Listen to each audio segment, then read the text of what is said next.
जय हिंद दोस्तों, स्वागत है आप सभी का आपके अपने YouTube चैनल पर जिसका नाम है नर्सिंग गाइड। दोस्तों लास्ट वीक ही हमारे बीएससी नर्सिंग फर्स्ट ईयर के इंग्लिश और हिंदी के पेपर की एग्ज़ाम डेट आई है और नेक्स्ट वीक वो एग्ज़ाम लगने वाले हैं। तो बहुत सारे स्टूडेंट के डाउट थे कि कौन कौन से इंपॉर्टेंट टॉपिक्स है, तो उसके अकॉर्डिंग आज का वीडियो होने वाला है। तो सबसे पहले अपन देखेंगे कि बीएससी नर्सिंग फर्स्ट ईयर में जो इंग्लिश का पेपर होने वाला है उसमें कौन से वैसे वो इंपॉर्टेंट टॉपिक्स है जो कि एग्जाम में पूछे जा सकते हैं। उसमें दोस्तों पहला जो क्वेश्चन बनता है इंपॉर्टेंट, वो बनता है कि एक्टिव वॉइस को पैसिव में कन्वर्ट करना। आपको कुछ सेंटेंस दिए जाएंगे जिसमें कि आपसे पूछा जाएगा कि वो एक्टिव फॉर्म में है, आपको पैसिव में कन्वर्ट करने। तो दोस्तों एक्टिव जो फॉर्म होती है उसमें जो सेंटेंस रहता है उसमें पहले सब्जेक्ट आता है, फिर वर्ब आती है और उसके बाद में ऑब्जेक्ट आता है। पहले सब्जेक्ट आएगा, फिर वर्ब आएगी, फिर ऑब्जेक्ट आएगा। जैसे कि अगर मैं आपको एग्जांपल दूं कि मैं साइकिल चलाता हूं, तो इसमें मैं हो जाएगा सब्जेक्ट, साइकिल हो जाएगा ऑब्जेक्ट और चलाना हो जाएगा वर्ब, मतलब कि क्रिया। इसको आपको पैसिव वॉइस में बदलना है। तो पैसिव वॉइस में जो बदलने का जो प्रोसेस होता है दोस्तों, उसमें आपको ज़्यादा कुछ नहीं करना होता है। उसमें आपका ऑब्जेक्ट पहले आ जाता है और सब्जेक्ट आपका लास्ट में चला जाता है।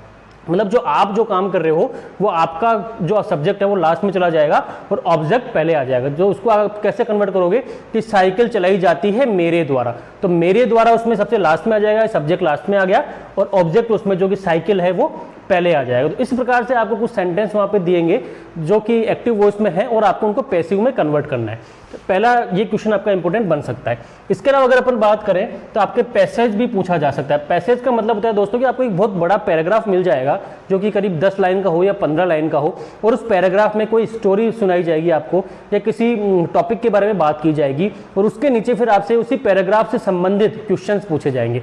और वो क्वेश्चंस कैसे हो सकते हैं, वो आपसे फिल इन द ब्लैंक्स भी पूछ सकते हैं कि वो आपको एक लाइन दे दे, उसमें आपसे पूछ ले कि भाई यहाँ पर ब्रैकेट में भरिए कि यहाँ पर क्या लिखा होगा। तो आपको उस पैराग्राफ को आसानी से ध्यान से पढ़ना है पूरा, उसका फिर हिंदी में अनुवाद करना है और फिर जो नीचे क्वेश्चन है वो सारे आपको उसी पैराग्राफ में उनके आंसर मिल जाएंगे। इसको करने की एक ट्रिक होती है दोस्तों, वो ट्रिक ये है कि जैसे ही आप उस पैराग्राफ को पढ़े आप उसका हिंदी में अनुवाद कर लीजिए। जब भी आप उसका पहला क्वेश्चन करें, पहला क्वेश्चन आपको इस पैराग्राफ में जहां से मिला वहां पर आप पेंसिल से टिक लगा लीजिए कि भाई यहां से लेके यहां तक मुझे ये क्वेश्चन मिल गया है, ताकि आपको वो लाइन दोबारा ना पढ़नी पड़े। मैक्सिमम जो हिंदी मीडियम के बच्चे होते हैं उनके साथ इशू क्या होता है कि वो जैसे एक क्वेश्चन करते हैं उनको फिर से वापस से पूरा पैराग्राफ पढ़ना पड़ता है, वरना उनके वो समझ में नहीं आता है। तो आप लोग कोशिश ये करना है कि जैसे ही आप पहला क्वेश्चन उसमें से अटेम्प्ट कर लो तो जहां आपको उसका आंसर मिला वहां पर आप उससे पेंसिल से टिक लगा लीजिए, ताकि आपको वो लाइन दोबारा से ना पढ़नी पड़े और आपका टाइम बच जाएगा। तो ये बिल्कुल इजी प्रोसेस है, पैसेज कोई ज़्यादा टफ नहीं होता है। आपको पढ़ने के बाद उसी में से क्वेश्चंस पूछे जाएंगे और उसी में से आपको आंसर मिल जाएंगे। नेक्स्ट आपके क्वेश्चन जो इसमें बन सकता है वो बन सकता है कि कोई रिपोर्ट आपसे पूछी जा सकती है कि आपको कोई रिपोर्ट देनी है। जैसे सपोज दैट आपके मोहल्ले में कोई इशू हो गया है, उसके आपको अखबार में न्यूज़ दिलवानी है, तो वो आप किस प्रोसेस से दिलाएंगे? आप न्यूज़ वाले को, जो संपादक आएगा उसको आप क्या बताएंगे? तो ये भी एक पूछा जा सकता है। इसमें भी आपको टॉपिक मिल जाएगा वहाँ पर कि कौन सा टॉपिक आपको, कौन से टॉपिक पर आपको रिपोर्ट देनी है। नेक्स्ट अगर आपसे क्वेश्चन पूछा जाए लेटर के बारे में, तो आपसे लेटर भी लिखवाया जा सकता है एग्जाम के अंदर, लेटर या फिर एप्लीकेशन। तो लेटर या एप्लीकेशन भी किसी भी टॉपिक पे हो सकती है। जैसे सपोज आपके मोहल्ले में जो पाइपलाइन है वहाँ पे स्मेल आ रही है, या फिर जो बिजली का खंबा है वो गिर गया है, आपको आईएन जैन एक्शन को लेटर लिखना है, या फिर बिजली विभाग के अंदर आपको शिकायत करनी है। तो ऐसे कई प्रकार के टॉपिक्स आपको उसमें दे सकते हैं। तो वो भी आपको बिल्कुल तरीके से एक लेटर लिखना पड़ेगा और ये भी एक बड़ा क्वेश्चन बन सकता है, लगभग 16 नंबर का लेटर का। या फिर यहाँ पर लेटर की जगह एप्लीकेशन भी आ सकती है, वो एप्लीकेशन भी आपको पूछी जा सकती है। उसके अलावा ऐसे का मतलब होता है दोस्तों निबंध। ये भी एक बहुत बड़ा क्वेश्चन बनता है। निबंध आपको किसी भी टॉपिक के ऊपर दिया जा सकता है। जैसे कि सपोज ग्लोबल वार्मिंग पे आपसे पूछ लिया कि ग्लोबल वार्मिंग के बारे में आप क्या जानते हो। इन्वायरमेंट के बारे में पूछ लिया कि इन्वायरमेंट को बैड कौन से फैक्टर करते हैं, हेल्थी कौन से फैक्टर बनाते हैं। आपसे जैसे कि ब्लड डोनेशन कैंप के बारे में पूछ लिया कि ब्लड डोनेशन कैंप के बारे में आप क्या जानते हो। हॉस्पिटल कैंप के बारे में पूछ लिया, कंप्यूटर के बारे में पूछ लिया, हार्डवेयर के बारे में पूछ लिया। तो ऐसे बहुत सारे टॉपिक्स हो सकते हैं जो किसी भी टॉपिक्स पे आपसे ऐसे पूछा जा सकता है। तो आपको ऐसे लिखने का जो तरीका है वो ये है कि आपको सबसे पहले उसका इंट्रोडक्शन लिखना है और फिर धीरे धीरे जो भी बातें आप उसके बारे में जानते हैं वो आपको बहुत बड़े रूप से लिखी जानी है। ऐसा नहीं है कि आप उसको एक पेज में या 2 पेज में खत्म कर दें। ऐसे आपको काफी वर्ड्स में लिखना है और उसको कम से कम आपको 4 से 5 पेज में उसको कंप्लीट करना है। नेक्स्ट जो क्वेश्चन आपका बन सकता है इंग्लिश के अंदर वो बन सकता है कि एडवर्टाइजमेंट और नोटिस। मतलब कि आपको कोई एडवर्टाइजमेंट देना है या फिर कोई नोटिस निकलवाना है अखबार के अंदर। जैसे कि इसमें कोई आपसे टॉपिक पूछा जा सकता है कि आपने कोई कोचिंग खोली है तो आपको उस कोचिंग का एडवर्टाइज आपको अखबार में देना है। तो आप किस प्रकार से देंगे।